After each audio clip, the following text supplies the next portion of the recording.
Hi there. My name is Molly, and I'm a professor at the College of Idaho. I'm going to be talking to you today about something that's really important, and that is called mental health. You might be wondering, what does mental health mean? Well, I bet you've heard of physical health before. The things that we do to keep our body healthy, like eating vegetables, drinking water, and exercising. These activities help keep our bodies healthy. They help keep our hearts pumping blood, our lungs working so that we can breathe, and they help move blood throughout our bodies. A healthy body keeps us alive and allows us to do the things that we want to do. Mental health is similar, except for instead of talking about our body, we're talking about our mind. A healthy mind allows us to think, to feel happy and joy, solve problems, make decisions, develop healthy relationships, and deal with difficult problems. Just like we need to do activities to take care of our bodies, we also need to do activities to take care of our minds, especially right now. For some of us, these past few months may have been a little bit different than we're used to. Sometimes with big changes, that can be hard on our mental health. So, I'm going to share 5 tips with you for keeping our mind healthy. These tips are high five breathing technique, the 5 item scan, 5 days of play, NameFive, and TakeFive. I'm going to explain each one of these tips, and you can use these tips on your own at any time to help take care of your mental health. So, number one, it's called high five breathing. Sometimes when we're feeling really difficult feelings, like if we're feeling sad or angry or worried, sometimes we can have a hard time calming down and making good choices. Sometimes we can feel our heart beating really fast or butterflies in our stomach, or we can feel hot.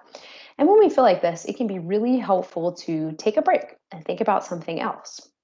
One way we can do this is by using the high five breathing technique. Through this activity, we're practicing breathing and we're really focusing on our breathing instead of on our difficult feelings. The way that it works is we put up our hand as if you were giving someone a high five, and we use a finger from our other hand to trace our hand. And as we're tracing our hand, we are going to be practicing our breathing. So when we trace our finger up, we're going to breathe in through our nose, and we trace our finger down, we're going to breathe out through our mouth. We're going to do this right now, and you can practice along with me. In through your nose, out through your mouth.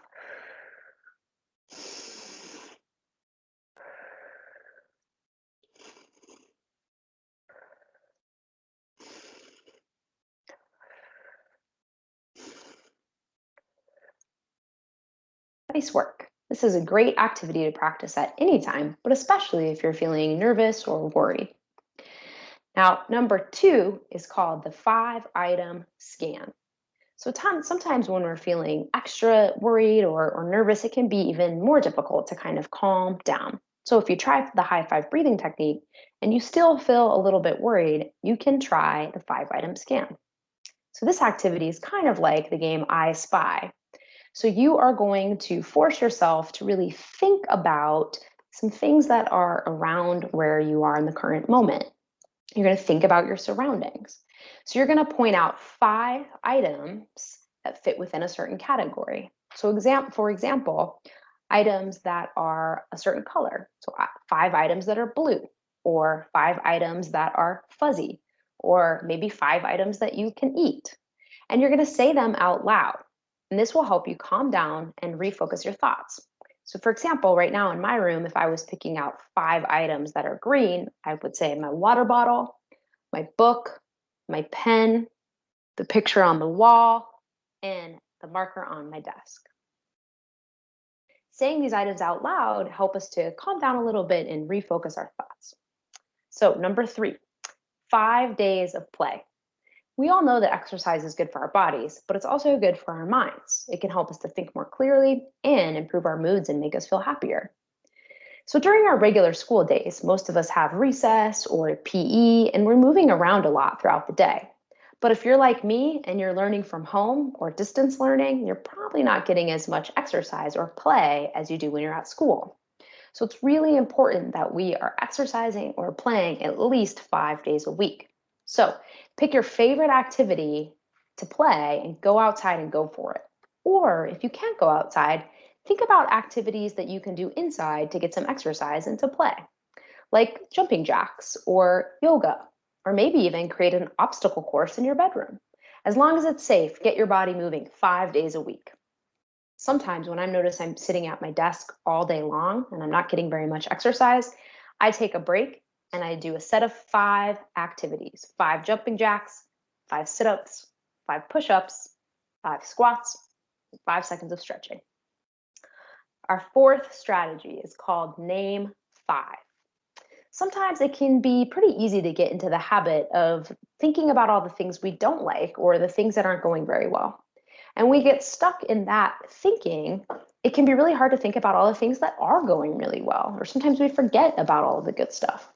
So the NameFive activity helps us to shift our thoughts and think about things that are going really well. So the way this works is we name things that are going really well, or 5 items or things that make us feel grateful or happy. Take a few minutes every day to name 5 things that you're grateful for.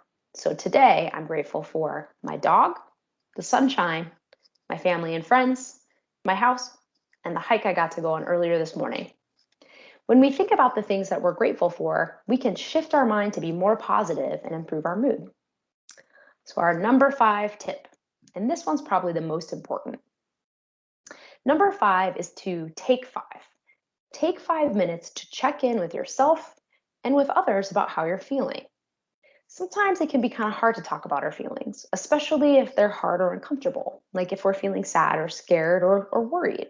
But we all have all those feelings. And if we don't talk about them, they usually last a lot longer and they can be even more uncomfortable or difficult. Sometimes when we don't talk about our feelings, we can start to even feel them in our bodies, like we get a headache or maybe a stomach ache. So it's important to talk about our feelings. So take 5 minutes every day and think about how you're feeling and share those feelings with someone else. You can share those feelings with your parents, a sibling, neighbor, grandparent, or even your teacher. Sometimes it can be really hard to name our feelings. So you could draw a picture about your feelings, or you could share some of the things that led up to your feelings. Most importantly, talking about your feelings helps you to work through them, and it can help you feel a lot better. So, a reminder of our 5 tips to keep your mind healthy. Number 1, high 5 breathing. Breathe in through your nose and out through your mouth as you trace your finger. Number 2, the 5-item scan. Point out and say 5 items in your room that fit within a category. Number 3, 5 days of play. Choose activities or exercises that you can do 5 days a week. NameFive. Name 5 things you're grateful for. This can shift your mood and allow you to be grateful for all the good things in your life. Number 5, TakeFive. Take 5 minutes to think about your feelings and share your feelings with other people.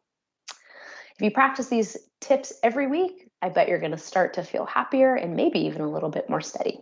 Thanks for listening. Bye.